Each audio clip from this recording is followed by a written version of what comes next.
pembelajaran selanjutnya. Sekali lagi Ustazah perkenalkan, nama Ustazah Andi Oktariana Ria, biasa dipanggil Ustazah Tari.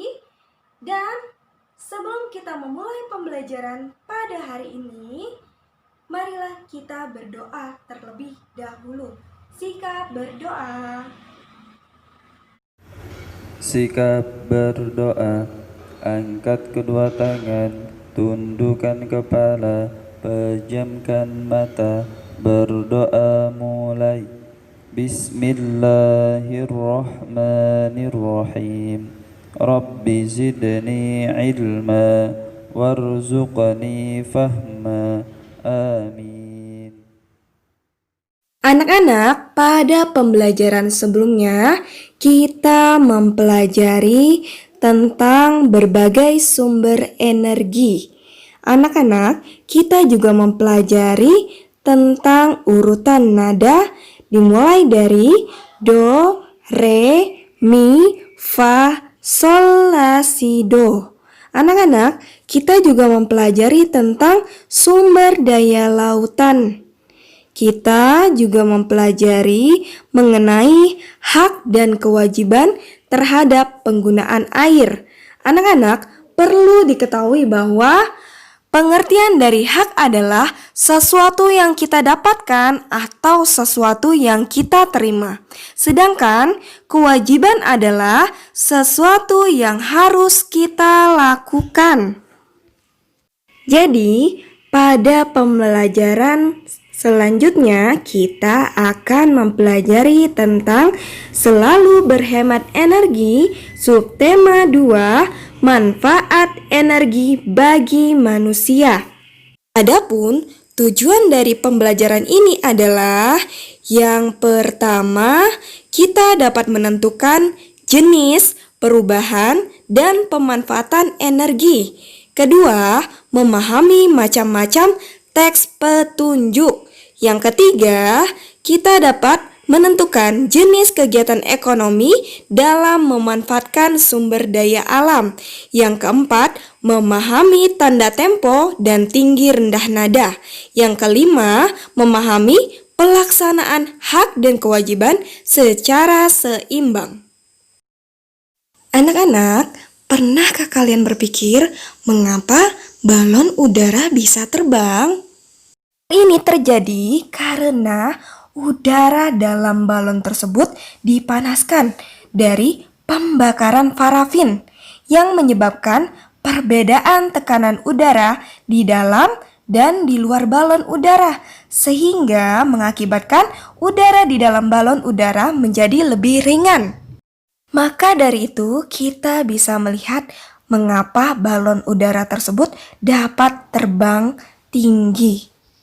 Anak-anak, coba dibuka buku JSIT-nya halaman 48 kegiatan 2. Nah, di situ terdapat cara membuat kapal uap sederhana. Anak-anak, apakah kalian mengetahui itu termasuk jenis teks apa? Ya, anak-anak, itu termasuk jenis teks petunjuk. Anak-anak, teks petunjuk atau teks prosedur adalah teks yang memberikan arahan atau petunjuk dalam melakukan sesuatu. Biasanya, teks petunjuk atau teks prosedur itu kita bisa jumpai melalui teks petunjuk pembuatan kue atau resep. Yang kedua, biasanya kita juga menemukan pada teks petunjuk penggunaan, contohnya pada penggunaan obat. Yang ketiga, kita juga menemukan pada teks petunjuk arah atau denah. Anak-anak, pada teks petunjuk membuat kapal uap sederhana, sumber energi yang digunakan pada percobaan tersebut adalah lilin. Dan anak-anak, energi yang dihasilkan pada percobaan tersebut adalah berupa energi panas yang dihasilkan lilin tersebut. Anak-anak, kita perhatikan pada gambar tersebut mengapa kapal uap dapat bergerak. Kita lihat, coba air yang ada di kaleng tersebut dipanaskan oleh lilin, sehingga ketika dipanaskan tersebut akan menghasilkan uap yang menyebabkan kapal tersebut dapat bergerak. Anak-anak, di sekitar kita ini terdapat berbagai jenis energi yang ada. Ada energi listrik, ada energi panas, ada energi cahaya, ada energi bunyi, ada energi kimia, ada juga energi gerak. Anak-anak, kesemuanya itu dapat dimanfaatkan di kehidupan sehari-hari. Sebagai contoh, energi kimia yang ada yaitu pemanfaatan baterai pada alat-alat elektronik seperti remote TV. Anak-anak, selain energi, kita juga kaya akan sumber daya alam yang ada, dan sumber daya alam tersebut dapat dimanfaatkan.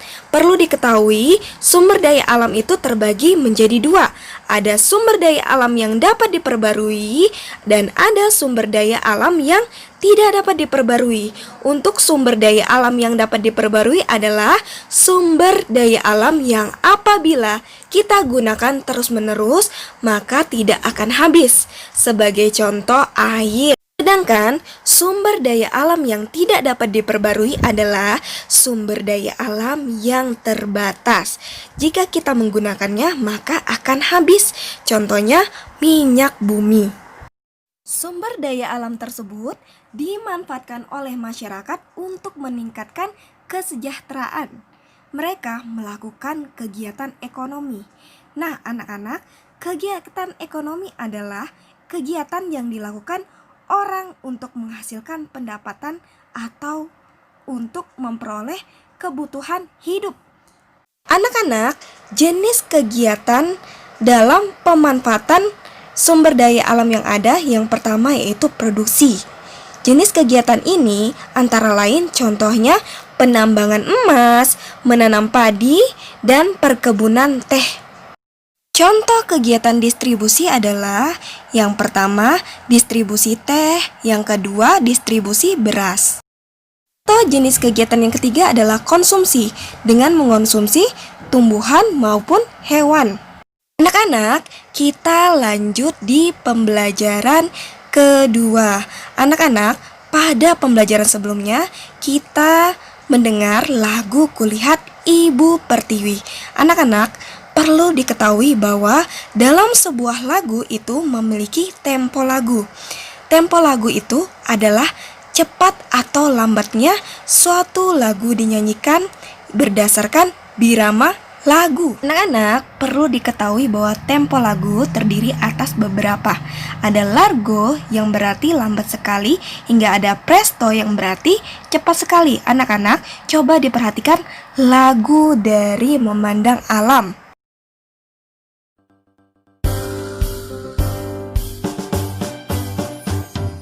Memandang alam dari atas bukit, sejauh pandangku lepaskan.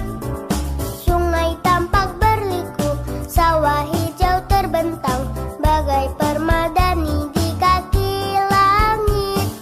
Gunung menjulang, berpayung awan, oh indah pemandangan. Anak-anak sudah mendengarkan lagu Memandang Alam. Nah, lagu ini termasuk dalam jenis tempo lagu sedang atau andante, secepat orang berjalan. Anak-anak, ketika kita mendengarkan lagu Pemandangan Alam, kita menyadari bahwa pentingnya pelaksanaan hak dan kewajiban secara seimbang.